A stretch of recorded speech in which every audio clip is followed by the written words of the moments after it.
Welcome to the Hunt360 podcast. I'm your host, E3 King. Here with the guys from Seek Outside, Dennis Poirier and Kevin Time. Guys, it's great to have you over here. How you doing this morning? Doing well. Glad to be here. Yeah, doing good. Day 3. It's we're surviving. Yeah, that's the what grind, it is. Grind is on. We've reached the halfway point. So, yeah. Tomorrow's 10 to 4, so 3 hours less. Yes. And then the chaos begins again. Yeah. Oh, yeah. And then we try getting out the door, Yeah. right? Yeah, exactly. We've yet to experience that at this show yet, so if you got any tips, pointers, I'm all ears. No. Yeah, shoot, shovel, and shut up. Yeah.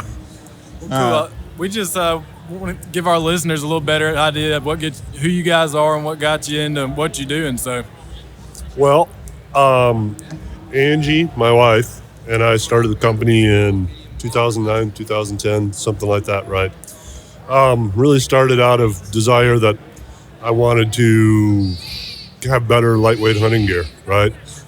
Really kind of, my mindset was I was kind of trying to take my dad on an elk hunt, and I was thinking, how could I get him in the backcountry? And I was snowshoeing, it was in the winter, and I thought, teepee with like a stove in it, that would be the thing. I went home, told my wife, my brilliant idea, and she's like, that's stupid. So she brings me back to harsh reality. Finally, persistence wore down a little bit, right? And we started to make a couple. The first one was hideously ugly, looked like a witch's hat, right? And she was like, see, I told you it was stupid. Then I persistently said, no, just a couple touch-ups and it'll be fine. And by the third or fourth one that we sewed in our basement, we were like, okay, this is workable. Let's use this camping. And we started making a few. We did stuff. Then finally, we really kind of opened for business. I think it was 2010 that we really opened for business. And it kind of took off from there. We've added to our product line. We've continued to refine it. Our products are used really all over the world. There's outfitters in Mongolia that use our tents. We sell a tremendous amount of tents to places like Japan, a lot in the U.S., Alaska, Canada, all that stuff. So it's been really good. We added packs probably 6 years ago. We had wood stoves pretty much from the get-go. And then the last about year, we've started to focus on more of the super ultralight stuff like Dyneema tents. We have a patent pending zipperless shelters that are out. We've taken our stoves and done this U-turn concept. We better go find that bull, man. So anyway, and so that's been kind of our story, how we got to here, right? We typically haven't done a whole lot of shows. We primarily sell stuff online. We're real passionate about the backcountry. All of us are backcountry users, advocates, hunters. I used to do ultra running, a lot of peak bagging. I think you've done climbing, bike packing, all sorts of stuff like that. And so outside of hunting, we still do kind of all season outdoor recreation stuff. So passionate about the outside. Yeah. So. And so just a little touch on the company itself, like where we're at currently.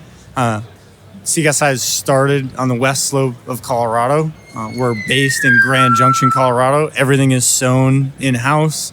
All the titanium stoves are made just down the road. Like everything is just housed and made in Grand Junction, Colorado. So That's awesome. yeah. And so are you the guys doing that hands-on or? I'm not sewing anything. And that is funny because as we've grown, but some people still think we're pretty small, but we're like 30 people now, strong. But early on, someone would call about, say, wanting a pack, right? And they'd be like, well, I don't mean to take you away from your sewing. And I'm like, oh no, trust me. We have people that actually know how to sew well, doing the sewing part. I'm not going back there. I mean, if I do it, it's going to look like a monkey did it, monkey that got into someone's cooler full of beer. So yeah. So, I mean, was did it stem from just the idea of having the stove? That's where inside where it all came from? Yeah, it stemmed from the idea of having the stove inside a lightweight shelter. for late October, those kind of hunts, like, second season, first season on, October on. And it really kind of, after that, you kind of open up your eyes and you're like, well, we can do this, we can do this, we can do this, we can do this. It's grown beyond my expectations by a long shot. So. Yeah, and I think one of the things we're hearing a lot, being that we've never done a big show like this before, so we get a lot of people that have run our stuff for a while coming in. They want to say hi, tell us all about it. The word they use constantly is game changer. Right? If you've ever been cold, October, snowy, high mountain stuff, and now you can get back to camp, start a fire, 60 degrees, you can dry your stuff out, you can just stay longer. People are just super excited, and they use the word game changer constantly, right, in those cold environments. Yeah, I would probably add that I generally describe it as it's very much a mood enhancer, right? I mean, you can go out, maybe you get a couple nice days of weather or whatever, but if you start to get the real crap where it's 30 to 40 degrees, snow, raining, that kind of mix, and cold at night and foggy, hunting starts to be not near as much fun. You can't see any animals if it's foggy, it's maybe loud, maybe this or whatever. So a lot of people start thinking about, well, maybe I should go to town and get a hotel and get some food or whatever, right? With our setup, it's really not a big deal. You can be out there and know that you have a shelter to go to where you can turn on the stove and start drying stuff out. And also, as the days get short during hunting season, it's kind of hard to keep yourself entertained from 6 to 6, when it's dark. So it gives you what people call it is caveman TV, So, yeah, you run a little fire and it really is caveman TV. Yeah, exactly. There's something about stoking that fire when you're sitting in your, you can sit around that for an hour, right? Feeding that fire and hanging out. It's a game changer for a lot of people to just be able to have warm hands, warm feet, dry socks, warm boots in the morning. Yeah, everyone who's in touch with the natural world at all loves sitting around a campfire.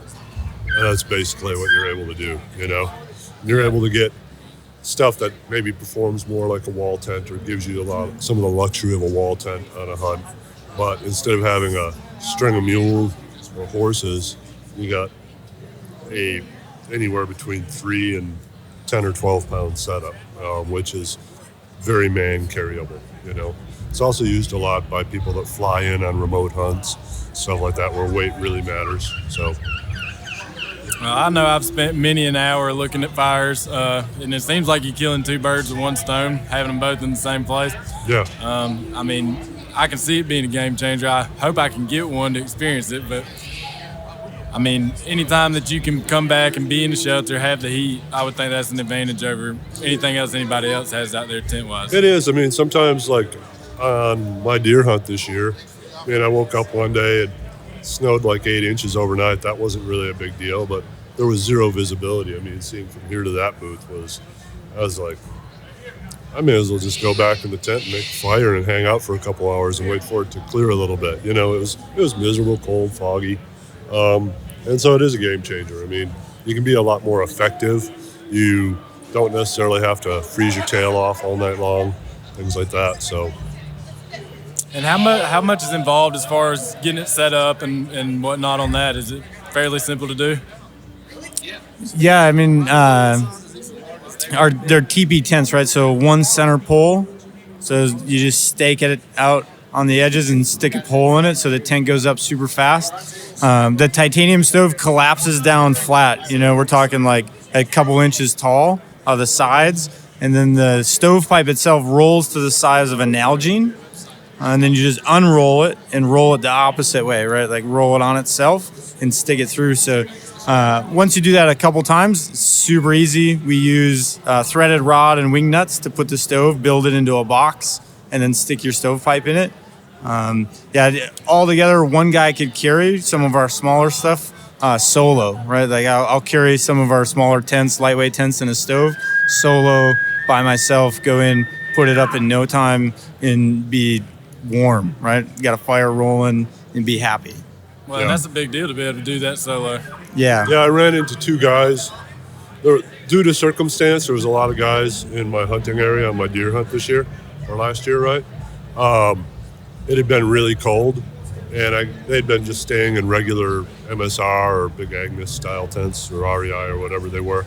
And when I got up there, they'd been off hunting or whatever. I started setting up the tent. Didn't even know really they were around. I could see a couple other people were camped there, and they came back and they were like, "Oh my God, this is what we've been thinking that we needed," And so they ended up, for a few nights when it get dark, they'd come in and hang out in the tent and warm up and stuff too, and they would share a little whiskey with me, and we'd have a good time. And then literally like a couple weeks later, they bought one.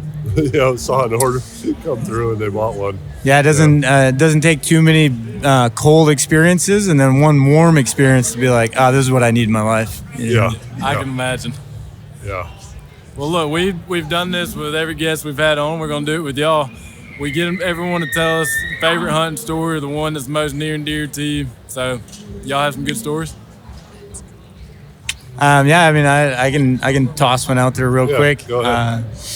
So from northern Wisconsin, been hunting my entire life, forever and ever. Moved to Colorado, never hunted elk before, right? A couple years ago, I've been in Colorado 5 years.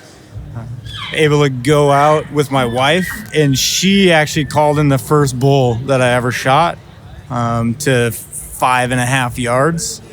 We were able to share that together, backcountry experience, pack all the meat out. It was just a very, very memorable thing to have her be able to call in my first elk.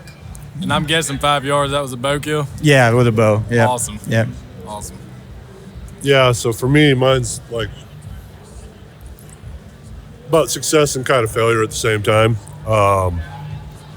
So being that I have family, wife, kids, business, all this stuff, right? We used to kind of really try to focus on clearing our elk season stuff, right? But we had kids in school. Deer season, not quite as much focus, but I'd seen some really good deer in this one area of this mountain. And so I was determined that I was going to get a really good deer that year because we'd already gotten like 2 elk and stuff, so we were pretty good. My kids were in school. One was had basketball practice, wasn't old enough to drive yet.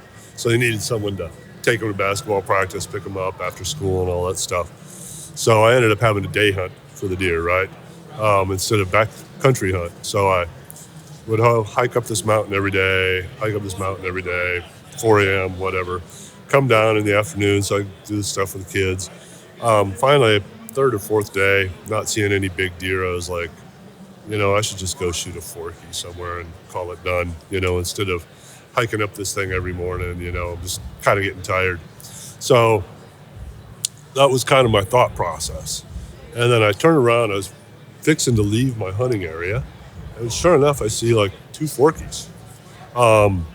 So I shoot one, and it turns out that it was just a hair low, wounded it. It was bleeding good, but hair low. I waited, tracked it a bit.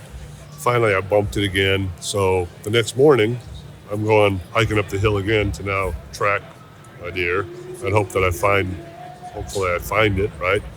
So I go up there, I track it through 5 different beds where it bedded down. And after the 5th one, and during this time, I saw some other deer real close, some nicer deer. Didn't pull the trigger on any of those deer because I was like, I'm looking for this one deer that I knew was dragging its right front leg a little bit. Finally, on the last bed, there really wasn't any blood leaving that bed. And I was like, well, probably is going to live. And it was on a pretty steep slope that was snowy, but not enough snow to kick steps in. So it was just hard to really go up. So I was like, well, I guess I should call this done. I wounded this animal. I feel really bad about it and everything. And I go and I start heading downhill, right? Because I'm not going to go back up the side of the mountain. And about 50 yards away, I see a drop of blood. Then I see a deer get up. And I put my scope on it, and I'm like, oh, that's the one. He's got the injury there, right? So I shoot the deer. Deer tumbles down this really steep mountainside. into a ravine. So now it's way down at the bottom of that mountain. So I go down there. I basically do all the field stuff. I bone it out. I got everything. Throw it all in my backpack. It was 94 pounds, I think, when I got home, was what I weighed the pack at. Anyway, so it's all off trail. Start hiking. I'm coming out a whole different way. Tell my wife, meet me here. I got deer, all this stuff, because it's totally coming out on the other side of the mountain. So she meets me there, packed it out 7.5 miles, down a little bit of a cliff face. I'm feeling like really proud of myself. And she's like, "You idiot. Shooting a Forky that far back?" She's like, "If you're going to shoot something that far back, shoot something, you could just go to BLM land and find a Forky pretty easy without all that effort." So it's kind of crushed me there, so. For sure. Guys, it's been an absolute pleasure having you come by and having you on. Yeah. Be sure and tell our listeners where everybody can find you on. Okay. So seekoutside.com, seekoutside.com. They can find us there, check out our products. Seek Outside on Instagram, Facebook. We have a pretty active Facebook group, Seek Outside Adventures on Facebook. If you want to get in and ask some questions to users, people who have been using our stuff for a long time, that's a good place to do that. Yeah. Absolutely. Well, Then TikTok. And TikTok. Oh, y'all are on TikTok. Yeah. What are you doing on TikTok? I don't know. We're burning stoves. We're burning stoves. Yeah. Nice. Well, everybody be sure to go check that out. And guys, we really appreciate it. Awesome. Thanks for chatting having with us. you.